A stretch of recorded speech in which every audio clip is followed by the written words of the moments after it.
Muito bem, senhoras e senhores, moças e rapazes, meninos e meninas, olha nós aqui outra vez, novamente, de novo, para mais um DenderCast, ó pequeno Brian. Olá, galera, tudo bem com vocês? Antes de mais nada, eu quero saber se vocês gostaram do último episódio do Endercast e dizer que o de hoje Hum, também eu acho que vai ser tão bom quanto o da semana passada. Você lembra quem foi semana passada? Com toda certeza Quem foi foi? Marcelo Calazans, uma Muito bom. conversa muito Uma legal. conversa calma, Naquele jeitão, tranquila. tranquila, mas Marcelo, muito divertida também. Marcelo, eu vou fazer até um vídeo, viu, Marcelo? Atenção, edição, vou fazer um vídeo que ele bota a mão assim para falar. Eu acho que ele colocou umas 1000 vezes essa mão assim. O rosto dele chega até mais, tá mais baixo que o outro lado. O nosso próximo não, o nosso atual agora, o nosso convidado, ele tem um negócio assim com os dedos também. Não sei se ele parou, ele deve estar tomando algum remédio. Pare de ficar falando do tique alheio, Muito rapaz. bem, Rodrigo Montenegro. Calma, você não vai falar o seu ainda. Tá, calma. Rodrigo Montenegro, rádio, o meu Instagram, vai aparecer aqui, e o dele, certo, viu, editor? Meu nome é Brian Ferreira e meu Instagram é @brian.ferr. Não, parece nome de faculdade, né? Que coisa de maluco. Mas é chique. É chique pra quem? Eu adorei o seu óculos. Obrigado. E também o pintinho. Toda Gente, semana. ele trouxe um pintinho aqui para a gravação, que é uma coisa impressionante. É porque não pode mostrar o pintão. Quem foi que te iludiu? Ai, meu Deus do céu. Quem está aqui, ele é professor, ele é advogado, ele Com é. OAB aos 17 anos. Não, ele entrou na faculdade com os 17 anos. Ninguém Tá tira. Pode tirar. Pode tirar a. Olha como eu estudei sobre a vida dela. Exatamente. Ele é doutor em educação, pós-mestrado em budologia astronômica. O cara sabe de tudo e tem o E mais um papagaio pouco. de 49 anos. Jonathan Molar, senhoras e Seja muito senhores. bem-vindo. Muito bem, muito bem. Como estamos? Estamos bem, agradeço mais uma participação aqui no Dendercast. Rodrigo, que é um amigo já das antigas, não que a gente seja velho, que nós começamos novos, né? Exato. Brian, também que eu conheço, de outras empreitadas profissionais. É sempre uma satisfação estar aqui com vocês. Nem começou, já me chamaram de que eu tenho tique nervoso e tal, mas você tentou melhorar isso quando você O disse. Rodrigo. Brian tentou melhorar quando ele disse que eu tirei o AB com 17. Foi um pouco depois, eu entrei com 17 na faculdade. Tirou o OB, não a OAB. Entendeu? Continua me avacalhando, né? Tá certo. Hoje o Rodrigo ele tá um pouco ácido. O que tá É que acontecendo? eu gosto do meu convidado, ele é maravilhoso. Agora, como é que uma pessoa, 17 anos, você era vestibular na época, né? Na verdade, eu passei no vestibular com 16, porque na nossa época não tinha o Enem, né? Na Não. verdade, eu fiz a primeira prova do Enem, mas ela não era um peso tão grande para ingresso na faculdade. Uhum. Então, os ingressos eles se davam para o vestibular. Eu fiz com 16, foi no meio do ano, e eu entrei no outro ano. Então, eu entrei na faculdade com 17, mas o vestibular tinha sido no meio do ano. E aí eu comecei a vida acadêmica aos 17. Foi com história, na verdade, foi a primeira faculdade. O direito veio depois. Mas você entrou, você foi aquele ouvinte, participante, sei lá, ou você já queria mesmo entrar na faculdade, ou você Não, fez só um teste? eu fiz mesmo para, claro, como no Paraná tinha duas entradas, uma no meio do ano e uma no final do ano, são dois vestibulares. Uhum. E todo mundo entraria só em fevereiro do ano subsequente, do ano seguinte. Eu fiz julho do tipo, vamos ver o que vai dar. Se eu passar joia, se não for possível, eu tento de novo em dezembro. Como eu consegui passar em julho, então eu nem fiz dezembro. Eu fiz em julho e esperei a entrada em fevereiro. Qual posição, você lembra? Lembro, fui quinto colocado. Olha, que Caramba! chique. Ou o povo de lá, Você para com isso que eu sou mais baiano que paranaense. ou o povo de lá, né? Ou ele é Gustavo, muito hoje inteligente. você tá caçando muito, Ele tá causando muito problema, você notou? Hoje com muitos públicos. Agora o cara entrar na faculdade aos 17 anos, foi o mais novinho da turma? Foi considerado o bebezinho da turma? Era o chaveirinho da galera, não? Tinham outras pessoas com idade próxima. Acho que tinha mais uma menina que tinha 17 anos, alguns de 18, 19, mas o legal da faculdade é isso, eu tinha uma colega de 65. Uhum. Então essa troca de experiências é massa, sabe? Tinha gente ali de todas as idades. Então tinha algumas de idade próxima. Não sei se dizer se eu era o mais novo, mas era com certeza um dos mais novos. Ah, que legal. É muito interessante isso que você falou, porque eu também entrei na universidade com 17 anos. Apesar que veio a pandemia e tudo mais, então eu fiquei um tempo sem ir presencialmente. Mas era isso, minha turma era muito diversa. Tipo, eu dividia turma com pessoas que já tinham até doutorado em outras áreas e estavam lá fazendo comunicação, e eu tinha acabado de sair do ensino médio. Mas é uma experiência muito bacana, muito legal. Um mancebo no meio da galera. Um Fria. jovem. Agora você entrou para fazer história. Tem algum historiador na família, algum professor de história, ou essa vontade partiu de você mesmo? Não, foi uma professora de história que eu tive no ensino médio, que me fez assim, já tinha uma predisposição a gostar da matéria de história. E as aulas dela me motivaram a fazer o curso de história. Então foi por escolha mesmo de achar que seria legal. E foi. Então foi uma tentativa de algo que eu já curtia antes lá no ensino médio. E realmente eu acabei gostando. Tanto é que eu continuei na área. Você nasceu... Você Perdão, Breno. você concluiu a graduação em História. Como veio o direito depois? Eu concluí a graduação em História. Quando eu estava no último ano, eu fiz o vestibular do Direito. Na mesma ideia. Era em Mesmo... julho para poder ingressar em fevereiro. E o direito foi, primeiro porque ele se complementa com a história, tinha também um gostar do direito, que com 17 não, eu não pensei no direito tanto, pensava na história. Mas aí com 21 anos, eu comecei a olhar para o direito com, pode ser legal, além também de ter um campo de trabalho mais amplo. Então Uhum. também é uma estratégia, porque a história tem um campo mais reduzido de trabalho. Se por acaso não desse certo, teria uma segunda opção, além de gostar. Foi aí que entrou o direito. E aí, junto com o direito, eu fiz, porque o curso de direito são 5 anos. Aí eu passei no direito e passei no mestrado. Aí eu fiz os 2 primeiros anos, direito e mestrado. E Nossa, nos últimos 3 anos eu fiz direito e doutorado. Então eu terminei basicamente o direito muito próximo com o doutorado. Terminei o doutorado, terminei o direito, eu tinha de 25 para 26, e o doutorado eu tinha de 26 para 27. Então, assim, foi muito próximo do outro. E você começou a trabalhar quando? Porque Nesse uma meio tempo eu faculdade... trabalhava. Olha que loucura. O meu dia era dividido em 3 turnos. Então, por exemplo, quando eu terminei o mestrado, eu já dava aula na Universidade Estadual de Ponta Grossa, que é lá no Paraná, ou lá de Curitiba. Dá umas 2 horas de viagem de Curitiba. O meu doutorado era em Curitiba, mas não eram todos os dias, eram umas 2, 3 vezes na semana. Eu ia de ônibus e voltava, porque era perto, a rodoviária também era perto da Federal do Paraná. E eu fazia mais ou menos o seguinte: eu estudava, fazia direito pela manhã, ia para Federal à tarde e à noite eu ia dar aula na Estadual de Ponta Grossa. Então, quando eu terminei o cara, mestrado, eu já comecei a dar aula, porque no mestrado eu era bolsista. Então, a bolsa ali conseguia me manter ao menos para terminar o mestrado. Quando eu terminei o mestrado com 23, mais ou menos, aí eu comecei a dar aula. Aí a minha rotina era essa: manhã, tarde, noite, manhã, tarde, noite. e quando você dormia?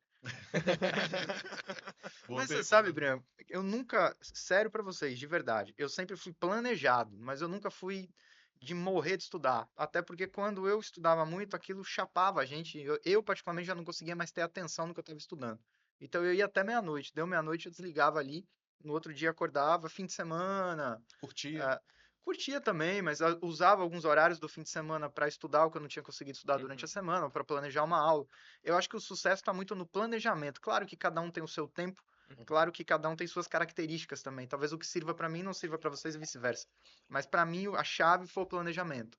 Mas dormia menos umas 5, 6 horas por dia eu dormia. Caraca. Pois, rapaz, a pessoa quando quer mesmo, ela consegue. Ela faz o planejamento dela. Eu tô molhando a mesa inteira. Ela faz o planejamento dela. Aproveita e enche meu copo também, por favor. Ah, pelo amor de Deus, enche o meu convidado. Você se vira. Obrigado, Rodrigo. Eu sou seu colega de profissão. E tá Ah, vendo como eu sou tá tratado, bom. Josh? Santo de É, casa não faz milagre. nunca É. fez nem fará. Jonathan, você nasceu em São Paulo.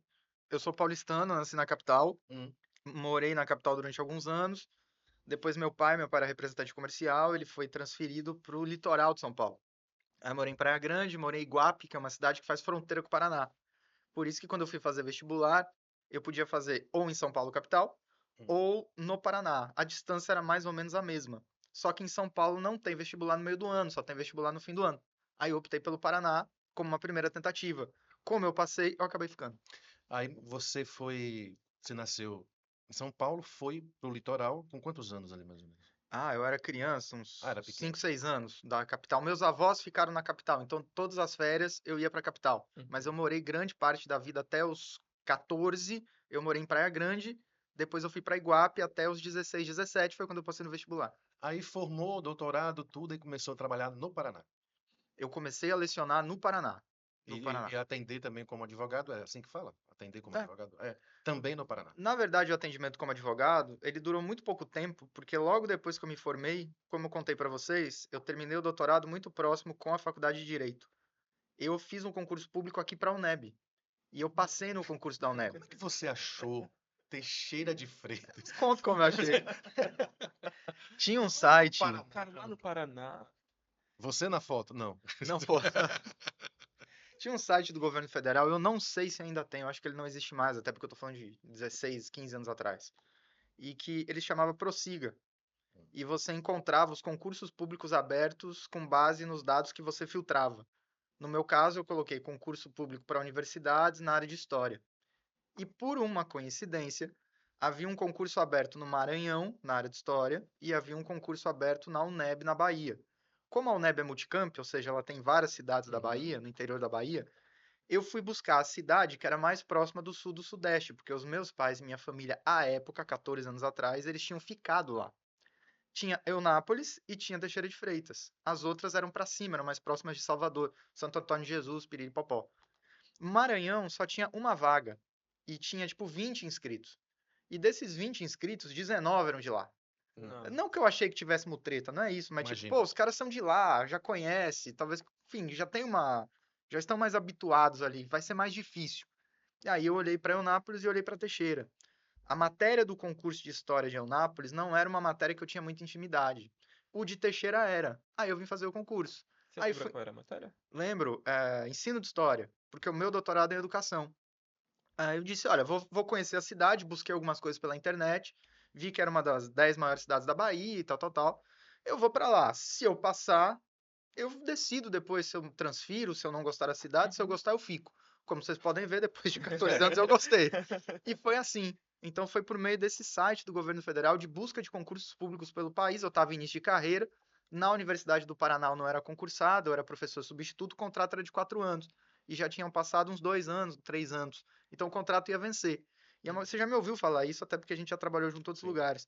As pessoas olham pra minha cara de Nutella e eles acham que eu sou filhinho de papai, pô. Eu não sou. Eles sabem disso.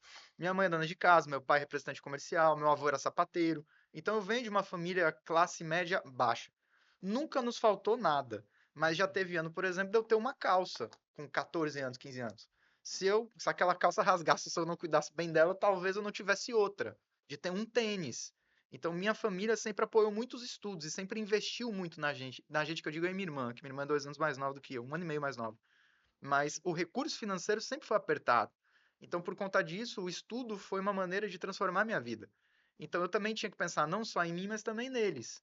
Então, eu olhei início de carreira. Ali no Paraná, o mercado já estava mais saturado. Você já tinha um número maior de doutores, por exemplo. Em alguns locais, esse número foi crescendo depois. E Teixeira de Freitas é um exemplo. Hoje, Teixeira tem mais de 100 professores doutores. Há 14 anos atrás, esse número era muito menor. Então, eu vi uma oportunidade e acabei gostando da cidade e fiquei. Que coisa Legal. interessante, viu? E Gostei. você falou, acabei gostando da cidade. O que é que de início fez assim olhar e falar, poxa, eu gostei dessa cidade? Brian, todos os lugares, para mim, eles têm pontos positivos e pontos a melhorar.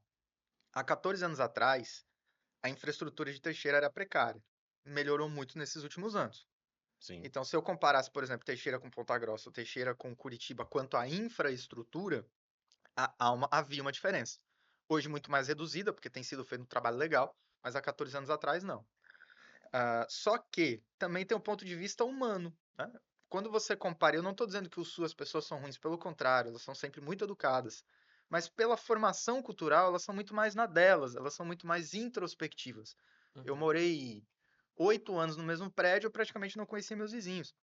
Aqui em Teixeira, com uma semana que eu me mudei para cá, depois que eu passei no concurso, Tinha gente pedindo eu café na conheci o porta. vizinho, conheci os colegas professores, enfim, conheci um monte de gente. Então, essa hospitalidade de Teixeira e da Bahia, essa característica dessa de pessoas bem-humoradas, parceiras, que estão ali para te apoiar, que estão ali para te ajudar, isso me conquistou. E também, até mesmo essas questões que estavam, à época, deficitárias na cidade, me fez envolver, inclusive, na política, porque quando você mora no lugar, você quer ver o seu lugar melhor.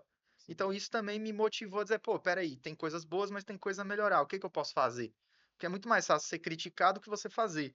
Eu saí do polo da crítica e falei, o que que eu posso fazer? Então, todos esses fatores somados me fizeram gostar e me apaixonar por Teixeira, eu digo isso de verdade. Já tive outras oportunidades de sair. A UNEB uma vez, eu dei aula, comecei a dar aula no mestrado de Salvador, eu poderia ter ido para a capital, mas preferi ficar, além de algumas outras oportunidades. Rodrigo conhece, meu filho é teixeirense, Sim. então construí família em Teixeira. Então Teixeira ela vai te conquistando aos poucos. Quando você vê, você já tem um tanto de raízes aqui e você não quer sair. Que legal. E a família veio toda. A família veio depois de uns 5, 6 anos que eu morava aqui. Minha irmã veio para cá e meus pais também, porque a família era muito pequena. Meus avós já tinham falecido à época, então era basicamente meu pai e minha mãe, meu pai e minha mãe, eu e minha irmã. Então, para os meus pais, que à época já estavam aposentados, se minha irmã e eu estivéssemos aqui, não faria muito sentido eles estarem lá em Curitiba. Uhum. Até porque havia uma distância considerável, tô falando de 1.700 quilômetros de distância. É longe. Depois de uns 5, 6 anos, eles se mudaram pra cá. A mãe dele é maravilhosa. Parece Hebe Camargo, isso é Meu linda, Deus. é simpaticíssima, ela é muito gente boa, muito legal mesmo. Ele também é muito simpático, o Jonathan. A sua irmã acho que eu não Sim. conheço. Acho que Acho você não que conheceu não. Yasmin, não? Acho que não. Ela entrou no rolê também do estudo, ela também. Entrou. Yasmin é a parte inteligente da família, a parte Ah, é? dedicada. Yasmin perde noite estudando. Yasmin fez letras no Paraná e aqui ela foi fazer direito, depois de um Olha bom aí. tempo já como professora. Aí hoje ela dá aula no. Posso falar os nomes, né? Pode. Pode. A Ela dá gente aula no corta depois. IFA, com professora de ensino médio, e ela dá aula na FASB, na área do direito. Então hoje ela também tá aqui, tá na área acadêmica também. Tá Que tudo legal. rico, né? O Não povo, é? menino, eu tô Você já achando. viu professor rico nesse país, doido? O negócio, eu achei interessante que o Celso Portiolli foi fazer uma entrevista com uma menina no programa Hum. e ela falou o salário que o professor ganha. Ele falou, não é possível. Só ganha isso? Falei, nossa, em que país esse homem está vivendo, né? De É, saber porque, né, a o que ele realidade. ganha. É, mas Jonathan ganha quase o valor que ele ganha. Mas também é o tanto que o cara estudou, se ele É. não ganhasse bem. Parou de estudar, não? Não, eu tô terminando o pós-doutorado. Eu, Termina eu, em eu nem dezembro. sabia que tinha pós-doutorado. Meu Tem doutorado pós. já era Aí você tem que chamar de feito doutor PhD. Jonathan. É, É duas vezes. pós-doutor Jonathan. Em que agora? Em história. Em história, né? Aí eu tô terminando. O pós-doutorado ele é mais curto. Eu comecei em janeiro, ele dura um ano. Ele é como se fosse um estágio pós-doutoral. Você não dá aula, você não faz nenhuma matéria, você faz uma pesquisa. Hum. Eu tô fazendo no Paraná, mas por isso que pode ser à distância, porque é só uma pesquisa com uma orientação à distância. Eu só preciso ir lá no que vem, no início do ano, para apresentar a pesquisa. Então eu termino em dezembro, janeiro, mais ou menos é o término do pós-doutorado. Nossa, que Pós-doutorado. E legal. depois do pós-doutorado Aí vem o quê? acabou. Tem o Aí não tem mais nada. PhD, né? O PhD do Brasil é o doutorado. O pós-doutorado no Brasil, ele é considerado título. Mas, por exemplo, num concurso público, ele não vai te desempatar ou não. Entendi. Ele é tipo uma cereja do bolo pra você dizer, ó, cheguei até o final daquela área ali, não É tem só mais pra pra você onde ir. dizer, eu sou pós-doutor. É, É satisfação pessoal, é nesse Isso. sentido, sabe? De dizer, ó, cheguei ali. Então, ponto. ano que vem eu tenho que chamar você de. O que que meu chefe tá me ligando uma hora dessa? Você tá devendo quem?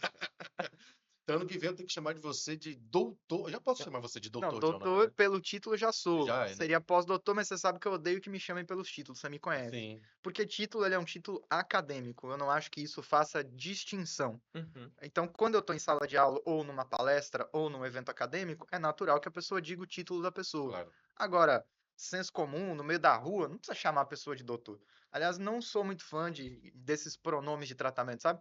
Tem que Sim. chamar de doutor. Não, pô, o nome é Jonathan, não é doutor? Eu nasci com esse nome, não com o nome doutor. Então, eu não gosto muito que chamem assim. Gostei do posicionamento. Agora a pessoa chega na UNEB, quando você chegou para trabalhar mesmo na UNEB, você se surpreendeu? Era aquilo que você estava esperando? Era muito diferente do Paraná? O que que você achou assim quando você chegou na UNEB? O tamanho do campus era diferente. Por exemplo, no Paraná, não a federal, porque a federal, onde eu fiz o doutorado, ela é no centro, tudo bem que tem mais de um campus, mas o campus central, ele é no centro da cidade. Então ele é um prédio grande, mas assim, você consegue andar pelo prédio sem precisar de meio de transporte. A Estadual de Ponta Grossa, que é onde eu fiz graduação, mestrado, dei aula, tem dois campos, tem um central, mas também tem um outro que fica a uns 10 quilômetros do centro, e eu dava aula nesse outro campus, que fica a uns 10 quilômetros. Era muito grande. E Nossa. não é história de pescador. Para você ir, às vezes, de um bloco para o outro, você tinha que pegar um ônibus lá dentro. Porque realmente era um campus, era no meio da zona rural ali, então era grande. E o nosso de Teixeira, ele é mais pequenininho, ainda que ele tenha crescido muito. Nesses 14 anos, praticamente foram construídos mais 3 pavilhões. Então, há 14 anos atrás não havia. Então, assim, eu achei diferente o tamanho do campus. Uhum. E, claro, um campus em formação. Por exemplo, o curso de História este ano faz 20 anos. Olha aí. Então, se você pegar 14 anos atrás, eu estava entrando num curso que era Sim. um recém-nascido de 6 anos. Você ajudou a desenvolver ele. Praticamente, né? Claro que já havia outros professores antes de mim que deram início ao curso, mas eu cheguei com um curso aí com 5, 6 anos de existência. O curso lá do Paraná ele já tinha mais de 40 anos, então eu estou falando de Nossa. cursos diferentes, momentos diferentes. Mas eu garanto para você que a qualidade que tem lá tem aqui. Então, o corpo docente Acredito. lá é qualificado, o corpo docente aqui também, mas são realidades diferentes. Então, o que se pesquisa lá, na maioria, é diferente também do que se pesquisa aqui, porque são contextos, culturas diferentes, tradições diferentes. Então, isso é diferente. Mas foi interessante porque eu fui tomar contato com uma área que, por exemplo, lá dificilmente eu teria, com uma cultura que dificilmente lá eu teria. E Uhum. aqui eu não estou dizendo qual é melhor ou qual é pior, eu só estou dizendo que são diferentes.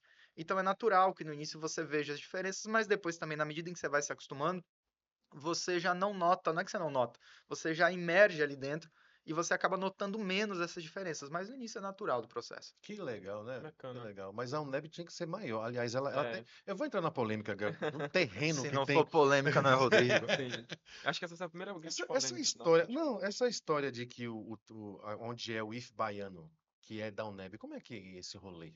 Existe isso Na mesmo? verdade, foi feita uma sessão de uso para o IF baiano há muito tempo atrás, né? E assim, a UNEB, no terreno onde ela está hoje, ela já não tem mais para onde crescer, a não ser que ela verticalize. Mas como foi construída há muitos anos atrás e era uma escola antes de ser a UNEB, quem é mais antigo em Teixeira vai lembrar disso, não foi feita estrutura para verticalizar. Então você teria que fazer uma reforma muito grande. Aonde está o IF Baiano, você tem muita área para crescer. Mas eu vou falar por mim. Eu Tá. não vejo o IF Baiano como um desafeto. Pelo contrário, é mais uma instituição parceira que fornece educação de qualidade, que tem colegas também muito competentes. Então eu particularmente gosto do IF Baiano, trabalho em parceria com o IF Baiano, tem muita gente boa do IF Baiano que a gente convive. Acho que se for o caso de crescer, poderia ver o terreno ali e ver de que maneira poderia expandir, mantendo o IF Baiano e sendo o desejo da UNEB se expandir mais e ela vem crescendo. Eu adoro a UNEB, é meu amor, a UNEB é minha casa desde o início. A UNEB, se quiser expandir, eu vejo essa possibilidade também. Acho que não é uma questão de ou, é uma questão de e. Acho que dá para somar. Nossa, ele destruiu a sua polêmica.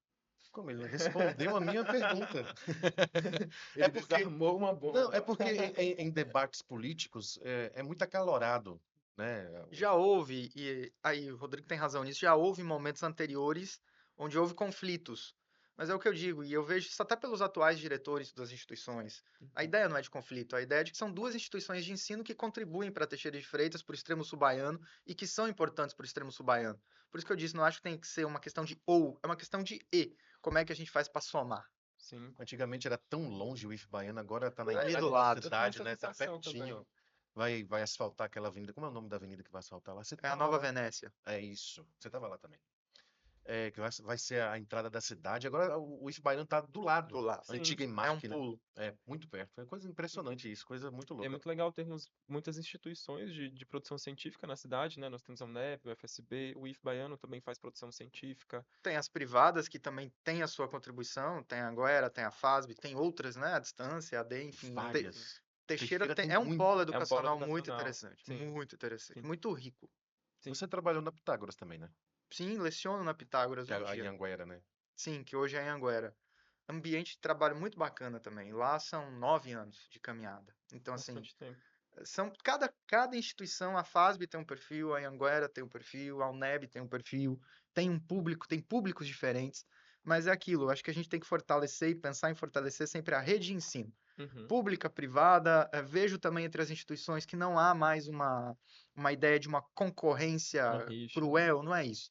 Elas entenderam também e amadureceram esse sentido de que preciso caminhar juntas, cada uma com seu público, cada uma fazendo a sua propaganda, mas caminhar juntas. Eu acho isso muito bacana para o fortalecimento delas e de Teixeira também. Então você leciona na UNEB e.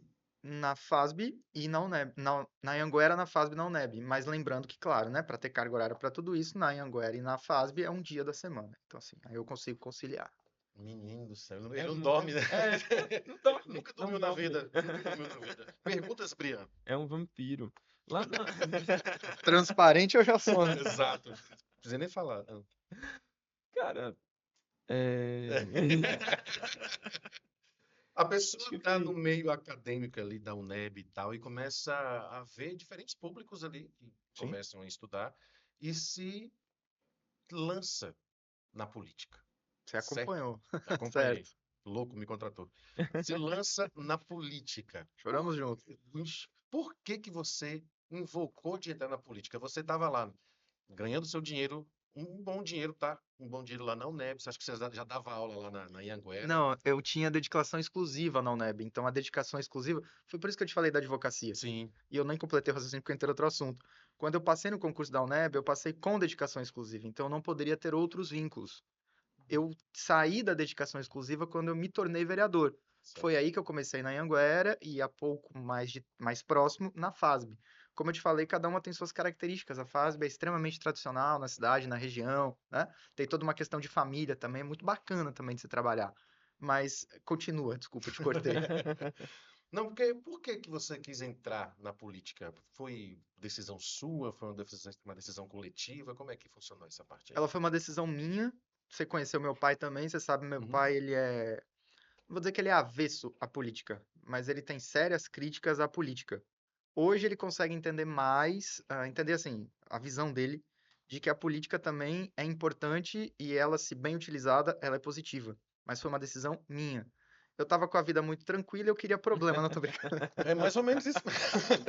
Peraí, eu vou arrumar alguma Vou encrenca arrumar um aqui pra problema você. aqui. Arrumar um problema. Na verdade, não foi isso. Eu conto essa história, é verdade. Eu tava dando aula na UNEB, à época eu só dava aula na UNEB pela dedicação exclusiva, como eu expliquei. E um aluno, eu estava falando não sobre política, eu estava fazendo algumas críticas ao sistema político, não candidatos. Isso foi 2015. E o meu aluno levantou a mão e ele disse: Ô professor, o senhor sempre faz críticas e tal, mas o que que você já fez? É, A vontade na hora foi de mandar ele a porra, é, né? é o Eu tô cara falando porra otário. porque na Bahia que porra não é só palavrão, né? É verbo, advérbio, então eu tô falando porra. Ele falou, deu vontade de falar, pô, vá pra porra, né? Mas eu segurei educadamente e fui pra casa pensando nisso. E ele tinha razão, cara. É muito mais fácil você atirar a pedra do que você ser a vidraça. É muito mais fácil você criticar do que você tentar fazer algo. Uhum. E a política, eu sempre gostei de política, mas eu nunca tinha pensado em ser candidato ou ocupar um cargo político. E como eu sempre fiz projetos sociais, isso desde, você também conhece, desde lá o Paraná, e comecei a trazer para cá logo quando eu cheguei, eu comecei a ver as dificuldades da cidade. Tanto as dificuldades estruturais, sociais, a desigualdade social, entre outros pontos. Eu disse, "Ô, quem sabe? Vamos ver, vou tentar." E aí você acompanhou a campanha. A gente fez, na minha opinião, uma campanha muito bacana, uma campanha muito de conscientização também. Bem E diferente, bem diferente. as universidades ajudaram, os projetos sociais também ajudaram, mas nunca foi trocado nenhum voto por projeto social. Foi a confiança das pessoas na seriedade dos projetos. Uhum. E a eleição de vereador é extremamente difícil. Hoje eu garanto que é a mais difícil do país, porque são muitos, né? O Uhum. tio é vereador, o amigo é vereador, o colega é vereador, o namorado da prima é vereador, o pai é vereador. E ali, eu vou te falar pela minha fé, vou falar para vocês pela minha fé. E também foi Deus, porque assim, numa primeira eleição com 400 e poucos candidatos, não sendo uma figura ainda muito conhecida, hoje eu sou 100 vezes mais conhecido que era 14 anos atrás. Tem um pouco também do destino de falar, não, é tua hora, vai lá que vai dar certo. E acabou dando certo, a gente quase infartou no dia da apuração. Lá na casa do doutor Stanislau. Um abraço, Exatamente. doutor Um Stanislau. abraço a ele, gosto muito dele. Mas deu certo, então foi assim, A gente foi. estava no lugar certo, né? Se infartasse, já tinha um cardiologista. Não vai dar, não vai dar, não vai dar, não vai dar, vai dar, vai dar, vai dar, aí Não, ganhou. sabe que legal? A gente estava acompanhando, estava começando a Justiça Eleitoral a disponibilizar o site, então aquilo estava muito lento, né? Uhum. E eu fui lá, sei lá, beber uma água, alguma coisa, aí ele falou assim, ô Rodrigo, apareceu uma estrelinha aqui no meu nome e travou. Quando eu olhei, eu falei, você ganhou, gente. Ficou 50 minutos travado. E eu falei que a gente quase morreu do coração, porque na última atualização que tinha, eu não estava entre os 19. Sim. E quando houve a atualização desses 50 minutos, eu Você apareci. subiu. Então foi no final, ali na Bacia das Almas, aos 90 do segundo tempo. E foi aí que começou. Então foi por ver muito a questão da cidade e de, peraí, o que que eu posso fazer para ajudar? Foi aí que começou. E nessa questão do ajudar esses projetos sociais, quais eram esses projetos, como eles funcionavam, por que eles funcionavam? Você falou que é uma coisa que vinha desde o passado com você. Sim, começou lá em Ponta Grossa, no Paraná, dando aula voluntariamente num cursinho pré-vestibular, que era ligado à Igreja Católica. Eu, particularmente, sou católico. E há uma época onde não havia Enem, não havia ProUni, não havia bolsas. Então, aquele que tinha melhores condições ia para o mesmo funil do que aquelas pessoas que não tinham as melhores condições de estudo. Então, a igreja, a paróquia, não fui eu que montei, foi o Rodrigo, um colega, mas tinha um ano de existência do projeto, ele me chamou para dar aula, tinha acabado a faculdade de História, estava começando o mestrado. E era um projeto interessante porque você pegava jovens vulneráveis, não só jovens, qualquer faixa etária, Uhum. mas majoritariamente de jovens vulneráveis que queriam passar no vestibular. Ali começou os meus primeiros contatos com os projetos sociais. Quando eu vim para Teixeira, a UNEB já tinha um cursinho, e ainda tem até hoje, um cursinho pré-vestibular, que é o Funil, que é um cursinho pré-vestibular gratuito. Então eu falei, não, se a UNEB já tem, eu não vou fazer a mesma coisa, eu não vou dividir público. E eu comecei a atuar na área de formação profissional. Eu não acho que projeto social, nada contra, eu estou dizendo a minha visão. Projeto social não precisa ser somente assistencialista. Porque se você dá uma cesta básica, é importante, porque se a pessoa está morrendo de fome, ela tem que ter o que comer. Eu não critico. Mas se ela não tiver uma formação e não conseguir um emprego, ela vai precisar no mês que vem, no mês que vem, no ano que vem, na década que vem. Então eu comecei a trabalhar com formação profissional. eu conheci algumas pessoas, por exemplo, Maria, que você conheceu, que morava em bairros, em comunidades mais afastadas do centro da cidade, principalmente ali no Liberdade, São Lourenço, Tancredo, e a gente Periféricos. periférico se comparado ao centro, né, da Isso. cidade, que está afastado do centro. E a gente começou a fazer cursos de culinária. Então, minha mãe, inclusive, é professora de culinária, ela já tinha feito alguns cursos, e ela lecionava esses cursos, porque a ideia era que mulheres vulneráveis socioeconomicamente, várias não, algumas com registros também de violência doméstica, entre outros problemas, não eram todas, algumas, né, que o curso pudesse transformar. Então, havia aula de culinária, mas havia aula de direitos básicos, administração básica, e assim a gente trabalhava com elas mais ou menos um semestre. E a Uhum. ideia é que elas conseguissem emprego depois. Depois a gente fez outros cursos para os jovens, por exemplo, em parceria com uma faculdade à distância. A gente fez cursos gratuitos de auxiliar de RH, garçom, etc. Então, era muito nessa linha de cursos de formação profissional. E isso é um trabalho muito importante. Inclusive, eu não sei se você lembra, mas eu também já fui professor de inglês lá e realizei um trabalho muito legal, assim, era muito satisfatório ver como as crianças, elas realmente iam quando eu comecei. No Liberdade, não foi? Isso, no Liberdade, foi quando comecei. E eu falei, gente, será que alguém vai vir assistir minha aula? Será que aula de inglês? Será que essa galera vai se interessar? E aí, na primeira aula foram, acho que 5 alunos, na outra foi 6, na outra foi 7. E aí a turma foi crescendo, até que foi quando eu passei também no vestibular. E aí, no Enem, na verdade, né? No vestibular. Porque ele é jovem, não é igual a gente. Jovem, Ele é é jovem. jovem. E aí Ele eu não fala igual a consegui. gente o Eu tempo não... todo. Eu não tô entendendo esse igual a gente. Foi a faculdade, deixou ele mais velho.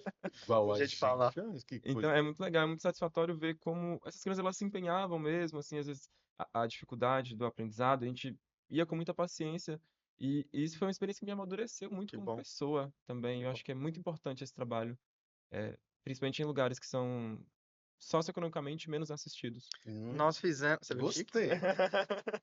Fala aí, Mike. Só, como é que é o nome? Socioeconomicamente menos assistidos. Nós fizemos até a pandemia. Depois, com a pandemia, o caos que foi, não foi É. possível. E depois da pandemia, cada um acabou tomando um caminho diferente. E eu também acabei, por conta da minha carga horária de trabalho, que se tornou bastante difícil continuar naquele formato.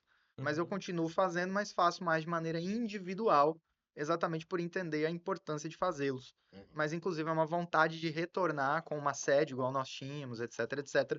Mas eu preciso arrumar algum tempo possível e reorganizar um grupo de pessoas, eram todos voluntários, ninguém ganhava nada, nem eu nem as pessoas. Inclusive, uma parte do salário de vereador, da remuneração de vereador durante os 4 anos foi para manter os projetos, não só os nossos, mas de outros projetos. Mas é um desejo de voltar. Eu ainda quero voltar a fazer aquilo que nós fazíamos. Mas é algo que precisa ser mais trabalhado com mais tempo. sim. Você ganhando a eleição, você achou que você poderia ajudar mais esses projetos ou essas comunidades? E de certa forma você viu que não era bem assim que funcionava ali dentro? Eu achei que eu poderia ajudar mais não estou falando só dos nossos, geral, os projetos sociais, mas também ajudar a sociedade não só nas ações sociais.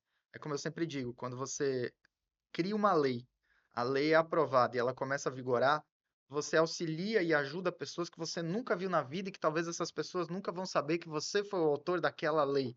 Mas o importante não é que elas saibam que eu fui o autor.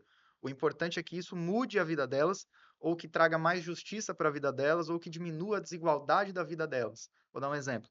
Já havia uma lei federal, mas não havia uma lei municipal, de que o autismo TEA, transtorno do espectro autista, havia preferência em filas e demais espaços públicos e privados. O autor da lei fui eu. Então, assim, quantas pessoas hoje nós temos com TEA, que tem TEA, né? Ah, tem muita gente, ou familiares, que não têm a mínima ideia de que talvez eu fui o autor. Mas Uhum. quando uma criança não precisa ficar na fila, ou quando um adulto não precisa ficar na fila por todas as peculiaridades do TEA, eu sei que eu estou ajudando naquele sentido. Então, essa foi a importância também de ter ocupado um cargo público, nesse caso no Poder Legislativo. Que Era um legal. trabalho danado. Porque as ideias deles sempre foram mirabolantes. Fora da caixinha. Sempre, desde a campanha, porque para começo de conversa, vai ter a convenção. Ele nunca saiu da quinta série. Esse microfone meu tá funcionando? Olha lá Tá, o que né? você vai falar. Ele nunca saiu da quinta série. Aí ele foi para a convenção do partido e ele poderia escolher um número. Ah, Qual foi o número que você escolheu? 77007. Porque todo mundo lembra do agente secreto James Bond 007. Ele chegou no comitê, que era ali Conte o jingle como era. Eu não lembro mais. Eu sou o Jonathan da nova geração. Só não tinha o Dance Potranca, Dance com Emoção. Claro. Exato. E ali, era na feira ali, o comitê, aí vem ele de lá pra cá com o peito inchadinho, assim. Meu número é 007. Eu falei, você não fez uma merda dessa. Porque um número é muito importante pra pessoa. Eu falei, você não pode brigar com... E ele brigou com um cara lá, tinha outro cara que Tinha, eu queria... falei, não, o 007 é meu. Ele brigou. Aí ele falou, eu tô indo buscar os meus santinhos. Chega Jonathan com os santinhos. Que eu falei, que tá parecendo uma G Magazine isso aqui, não é um... Era Não, pô, ele fundo, avacalhou. um Porque o fundo fundo era todo preto. fundo todo preto. Não tinha santinho daquele jeito na época. O fundo todo preto, ele com a De camisa braço cruzado e a é, blusa listrada na frente. Os caras falavam, Nossa. você é doido, o Santinho tem que ser fundo branco. Eu falei, por que que essa porra tem que ser fundo branco? O meu vai ser fundo preto. desde a campanha ele dava trabalho. Qual Mas foi o, funcionou, né? qual foi o Funcionou. projeto que você queria fazer indicação, mas não deu tempo, não deu para desenvolver, que você, sim, falou, poxa, eu deveria ter colocado esse projeto aqui. Eu fiz, virou lei, foi para a justiça, empacou e talvez notei que agora poderá ser ressuscitado e eu vi que alguns vereadores estão fazendo esse movimento e que bom que estão. Foi a lei da redução da taxa de esgoto na cobrança municipal, que é de 80% até hoje. Nós tínhamos criado, se minha memória não falha, 40% e 20% para comunidades periféricas vulneráveis socioeconomicamente. Naquela época, judicializou, nós ganhamos em primeira instância, nós perdemos em segunda instância. E não foi possível que o projeto tivesse aplicabilidade. Só que houve, me parece que em um município baiano este ano, uma mudança de entendimento dos tribunais. E me parece que um ou mais de um vereador entrou novamente com uma ação judicial resgatando a efetividade da lei, porque a lei existe.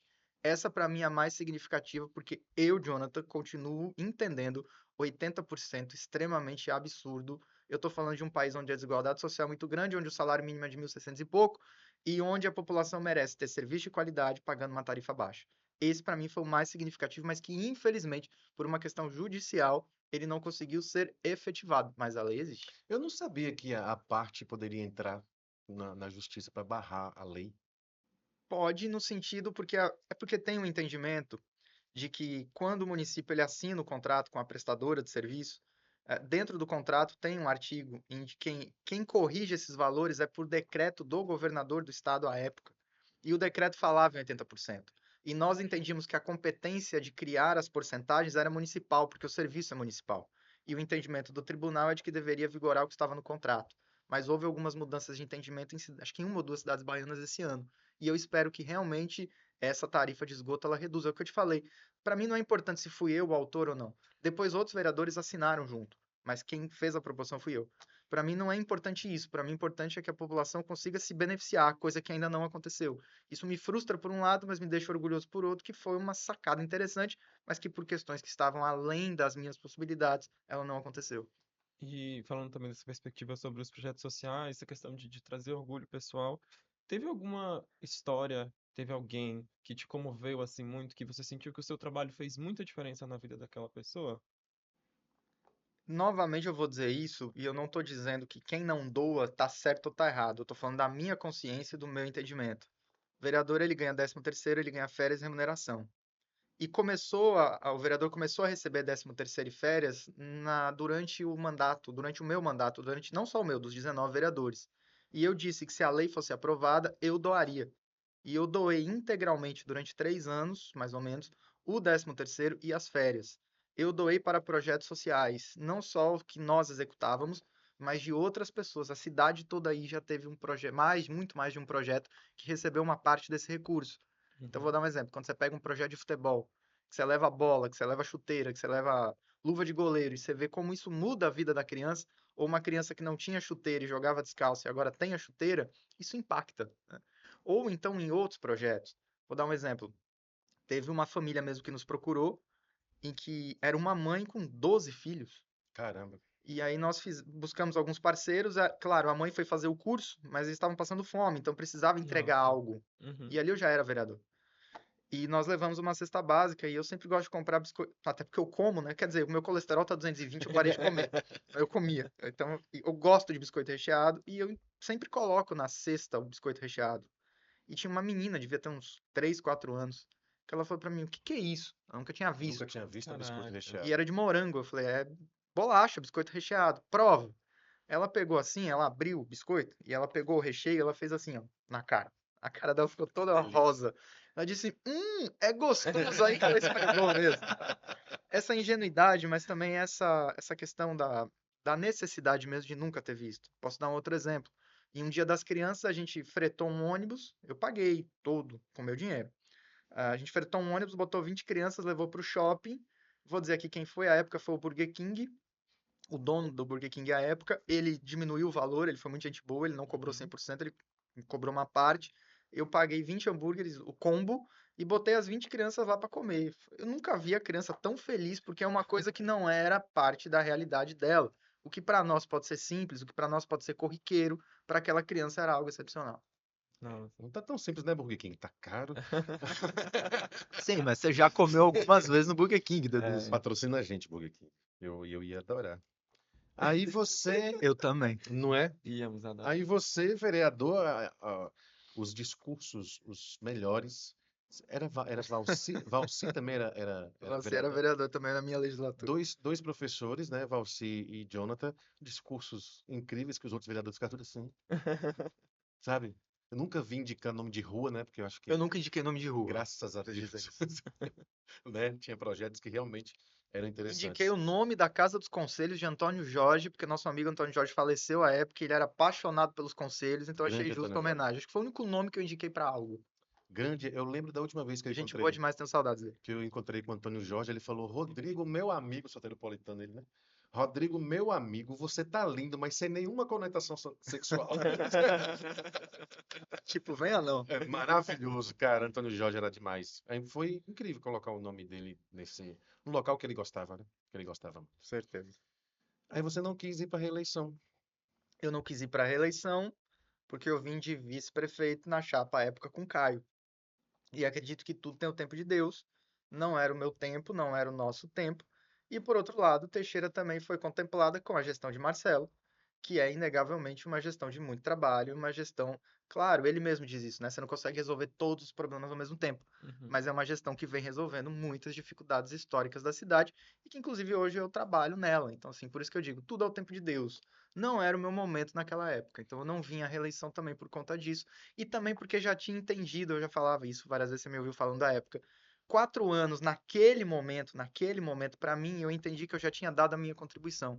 Se vai voltar um dia ou não, é outra história, mas naquele momento eu entendi que eu já tinha dado a minha contribuição naqueles 4 anos. Ah, então você quer voltar. Não tô dizendo isso. Não, eu tô pescando uma informação. Eu não tenho como dizer se nunca mais eu vou voltar ou Ah, se eu tá. quero voltar. Porque quando eu disse que naqueles 4 anos eu dei minha contribuição, não significa que eu não possa fazer isso novamente. Naquele contexto, eu não busquei mais. Foi por isso também. Entendi. Você naquela época falou, você é doido? Alguém falou pra você, você é doido, vai à É o que eu reeleição. mais escuto até hoje. Doido e Jonathan caminham juntos. É, maluco. Ele foi vice aí. Você não foi candidato a deputado, não, né? Ia ser, né? Eu fui em 22, mas assim, foi uma campanha muito tímida em que eu tinha consciência que não haveria possibilidade, seria muito difícil, de vitória, porque uma campanha de deputado eu tô falando de 50, 60 mil votos. É. E eu não fiz uma campanha fora de Teixeira. E mesmo assim, em Teixeira foram 4 mil votos. O que eu entendo Maravilhoso. que foi uma votação bem Sim. bacana, pelo que a gente investiu, no sentido de tempo, eu decidi também muito no final do processo. E a minha última campanha como candidato foi em 2022. Depois disso, não concorri mais. Nas eleições passadas, apoiando Marcelo, né, nos bastidores, mas não concorri mais como candidato até então. E hoje você Esse ano também não está. serei, que fique claro. E hoje você está na prefeitura. Em que lugar da prefeitura? Hoje, na Secretaria de Cultura e Turismo, como diretor de turismo. Isso tem aproximadamente uns 6 meses. Na sala de Wesley. Dividindo sala com Que Wesley. ele tá Ele reclamando falou de até. você. Ele falou, eu queria uma sala pra mim. Mentira. Bem ou mal aquela miséria.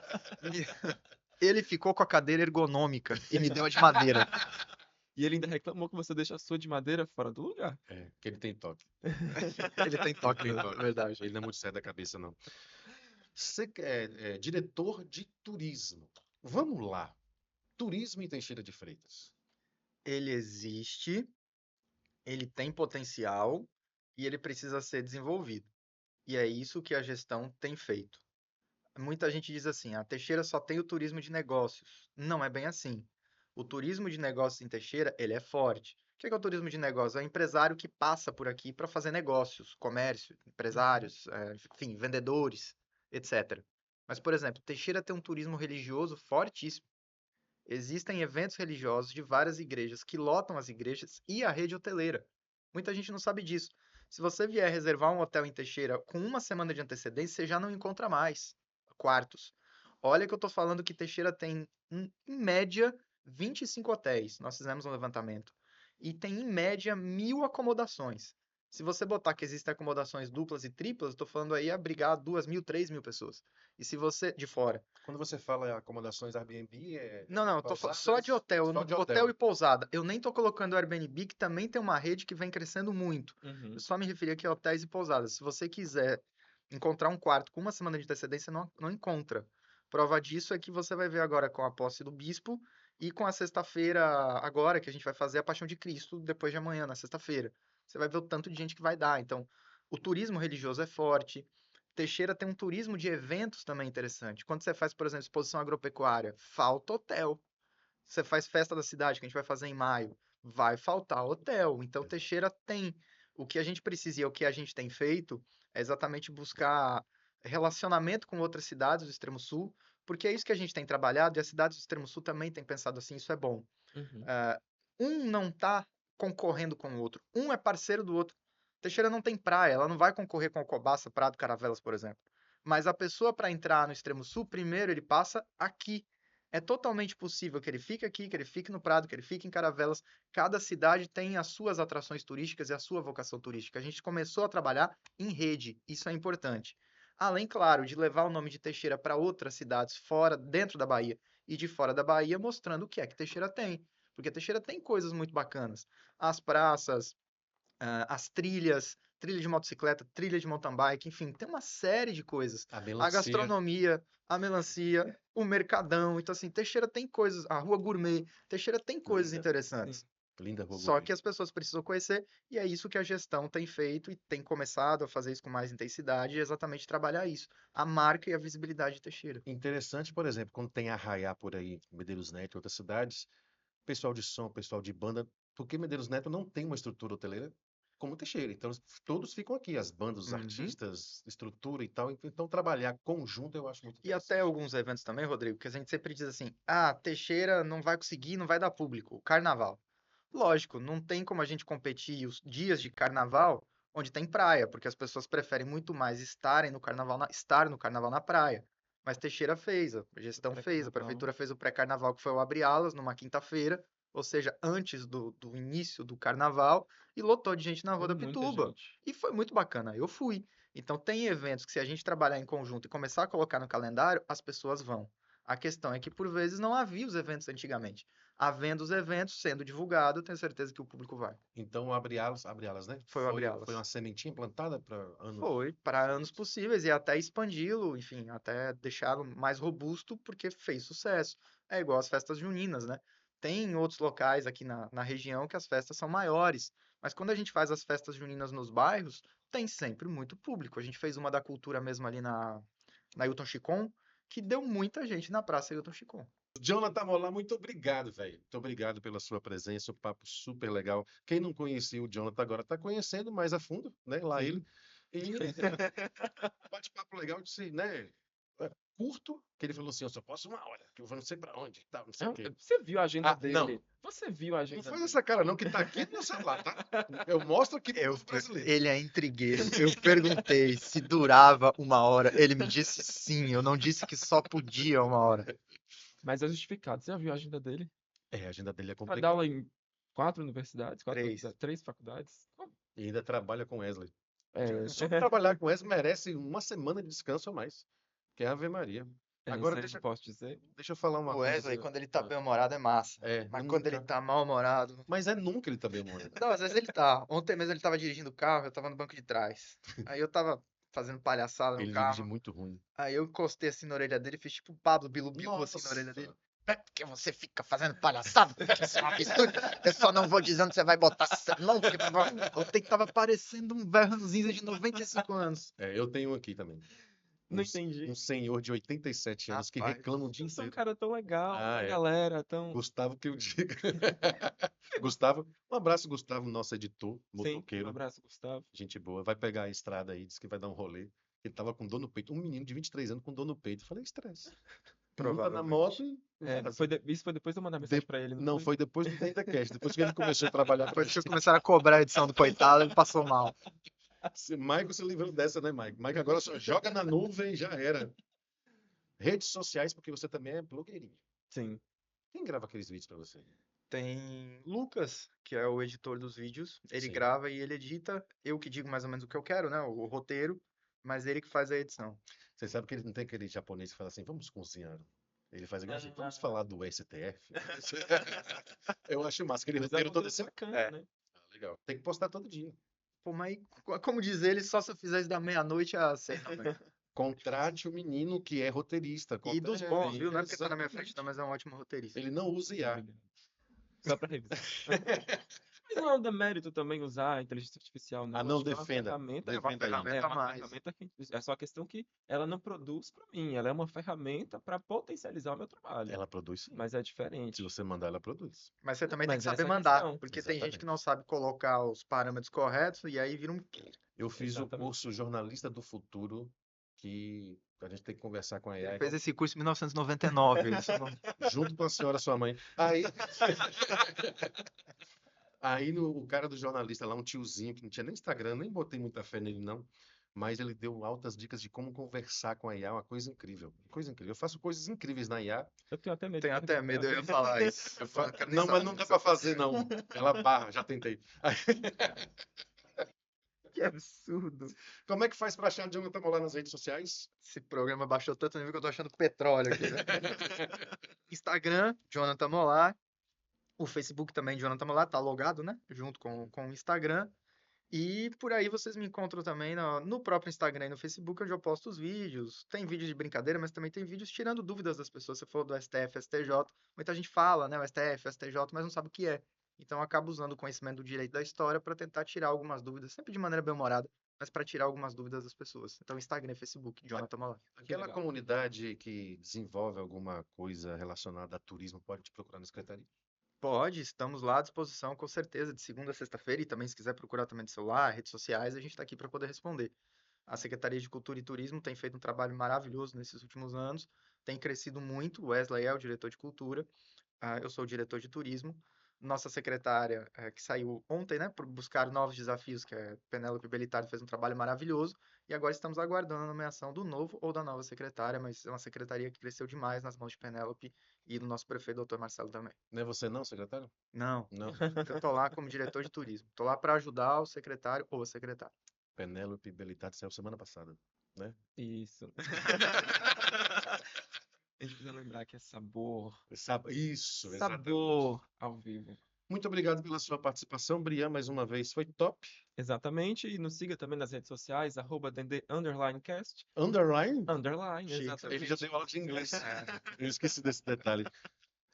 @TV Abrolhos, @Canta Uma Pra Mim, @Maicon Douglas, @Mago Muniz. Segue todo mundo e estaremos de Exatamente. volta na próxima semana. Um beijão e até Valeu. mais. Valeu, tchau, tchau.